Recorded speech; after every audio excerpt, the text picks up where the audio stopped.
Because I don't have a producer, guys, I can't actually see what's going on with my hair. So if it's going, you know why. Okay, I'm in a convertible. Finally, the wait is over and the SL is in South Africa, and it is now the fastest SL on offer in South Africa, right? And I'm driving it. Yeah, I am. Albeit slowly right now. But I want to actually just put the top down before I get going, because as much as I'm not a huge top down kind of gal, you can't drive this. Oh, I forgot that I had a light on the window, and that's not going to work. Shoo! Close call, guys, close call. Forgot about the equipment. Let's get back into it. Okay, you've got your little top-down thing, which is in the screen, which you have to hold, or wrong way, which can be a little bit annoying, but anyway, it's not too difficult. I'll forgive it. No, that's bright. And we're done. Quicker, 15 seconds. Now, before I get into the whole thing, should we just get price out of the way? Because, do you know what? It's not important for this car, to be honest, I don't think. I mean, the person buying this isn't caring, but it's going to cost you a smidge under 4 million rand, okay? But now where price does matter is car insurance, always.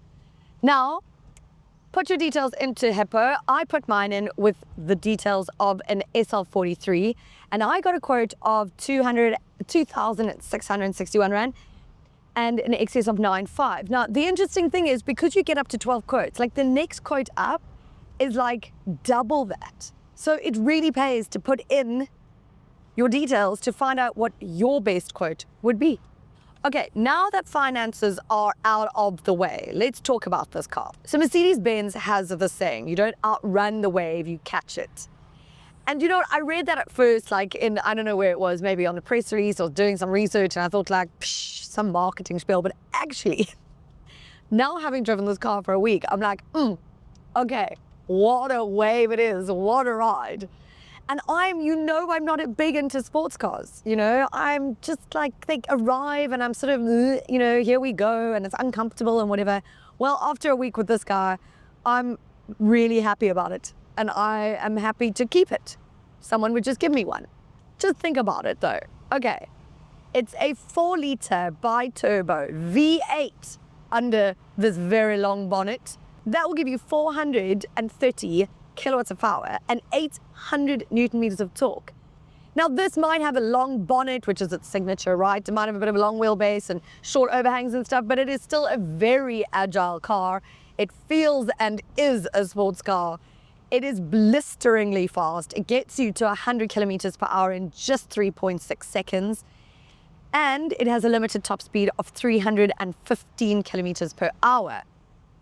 Power is sent to all 4 wheels via a 9-speed MCT, which, by the way, you can just forget about right now because you don't even notice it, okay? You don't notice those gear shifts.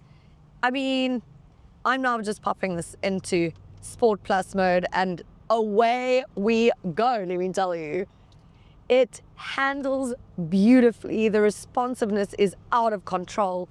And I mean, you could put it into racetrack and you can do what you need to do. I'm happy in Sport Plus mode because the sound, the oral pleasure every time is sensational. It is a delicious car to drive. And in fact, I love that even the exhaust at the back there, the exhaust sack, will reward you with a pop and a gurgle here and there. And oosh, it puts a smile on this dial.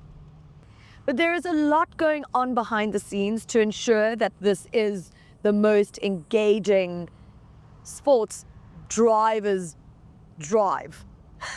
Okay, there's so much going on, because that's what I love about it though, is that you don't actually realize how much is going on in the background in order to make this such an incredible drive.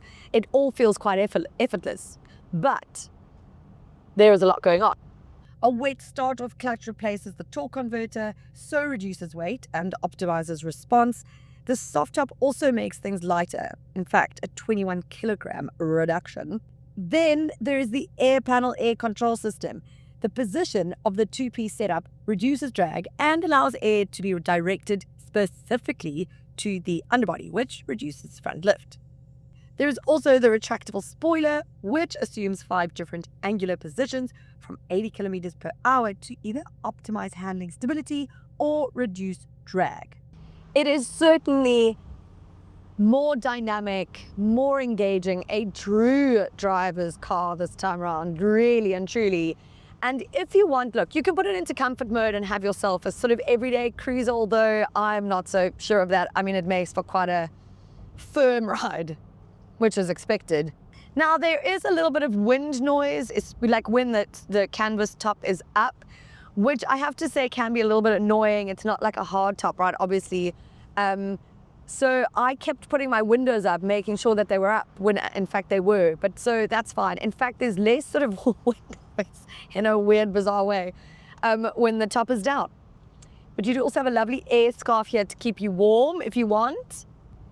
Now, the 2 seats in the back, it's a 4-seater, is it though? Okay, those 2 seats, which have ISOFIX on them, which is bizarre for me, are really not for anyone. So I took this car to fetch and to take my beautiful goddaughter to her graduation and to her Matric Dance with her friends. I obviously couldn't take the friends, there was no space for that. But I took her and her wonderful boyfriend, Jaden, and it was so fascinating to me because the girls got into the back at one stage to take some photos and they literally could not sit there. And they small, like Chloe, my goddaughter, is like almost, well, she's probably a smidge taller than me. She's my sort of height. She's not a very, very tall human. And their knees were cramping in the back there. They were struggling. But my goodness, did we have fun, and did they have fun. Wanna get a mansion, a jacuzzi, a theater to watch my movie. We blasted the tunes, drove along the coast, having the most wonderful time. It made such a impact at the Matric Dance. It is a head turner, it is a standout car.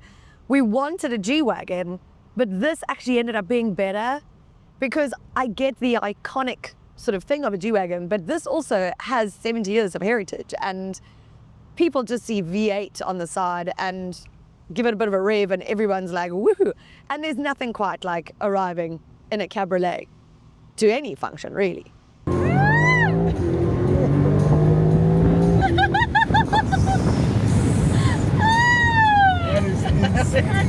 The thing about those back seats and about the size of the boot, I mean, this is not supposed to be a practical car, so who gives a about anything else, to be honest? So who's the customer for this? Well, it's tricky to say. The powertrain and the engineering is magnificent, but it's not an everyday cruiser, and so why wouldn't you just get the GT maybe? Although maybe you don't want to stretch to that, I don't know. But I can really appreciate a well-engineered car, and especially one with such heritage as an SL. A Merc SL has so much emotion to it when you think about it. And as much as my bank account wouldn't agree, this offers wealthy people exactly what they want. And who am I to judge that? I'm not anyone. Well, I'm someone. Maybe. Okay, so you know how I am with cabriolets. This is just a little caveat on the side. And I don't love...